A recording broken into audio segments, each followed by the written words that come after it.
যে মা নিজের মুখের খাবার ছেলেকে খাইয়ে সারা জীবন হাসলেন, সেই মায়ের শেষ কান্নাটা কেউ শুনল না। শেষের ঘটনাটা শুনলে হয়তো আপনার চোখেও জল চলে আসবে। তাই গল্পটা শেষ পর্যন্ত অবশ্যই দেখুন। রহিম ছোটবেলায় বাবাকে হারিয়েছিল। তারপর থেকে তার মা আমেনা বেগম ছিলেন তার পুরো পৃথিবী। মানুষের বাড়িতে কাজ করে, কখনো না খেয়ে, কখনো পুরনো কাপড় পরে তিনি ছেলেকে বড় করেছিলেন। গ্রামের সবাই বলতো, এত কষ্ট করো কেন আমেনা? আমেনা শুধু হেসে বলতেন, আমার ছেলে একদিন বড় মানুষ হবে, তখন সব কষ্ট ভুলে যাব। রহিম পড়াশোনায় খুব ভালো ছিল। মায়ের কষ্ট দেখে সে মনে মনে প্রতিজ্ঞা করেছিল, একদিন মায়ের মুখে হাসি ফোটাবেই। অনেক সংগ্রামের পর সে শহরে চাকরি পেল। প্রথম বেতন হাতে নিয়ে মায়ের জন্য একটি শাড়ি আর এক জোড়া স্যান্ডেল কিনে বাড়ি ফিরল। শাড়ি হাতে পেয়ে আমেনা বেগমের চোখে জল চলে এলো, আজ মনে হচ্ছে আমার সব কষ্ট সার্থক হয়েছে। সময় গড়াতে লাগলো। রহিমের বিয়ে হলো। প্রথম দিকে সবকিছু ঠিকই ছিল, কিন্তু ধীরে ধীরে সংসারে অশান্তি শুরু হলো।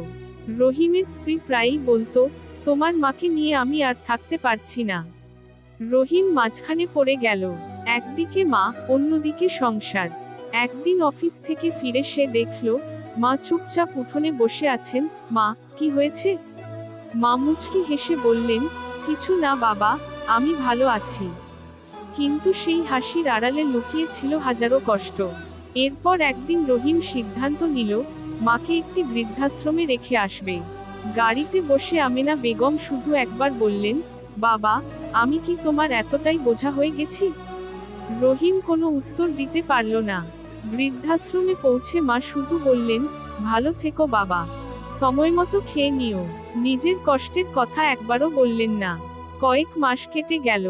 একদিন রহিমের কাছে ফোন এলো, আপনার মা খুব অসুস্থ, যত তাড়াতাড়ি পারেন চলে আসুন। রহিম ছুটে গেল। গিয়ে দেখল, মা বিছানায় শুয়ে আছেন, শরীর খুব দুর্বল। মাকে দেখে সে কান্নায় ভেঙে পড়ল, মা, আমাকে ক্ষমা করে দাও, আমি ভুল করেছি। আমেনা বেগম কাপা হাতে ছেলের মাথায় হাত রেখে বললেন, মা কখনো সন্তানের ওপর রাগ করে না বাবা। শুধু একটা কথা মনে রেখো, তোমার সন্তান যেন কোনোদিন তোমার সঙ্গে এমন না করে। এই কথাগুলো বলেই তিনি শেষ নিঃশ্বাস ত্যাগ করলেন।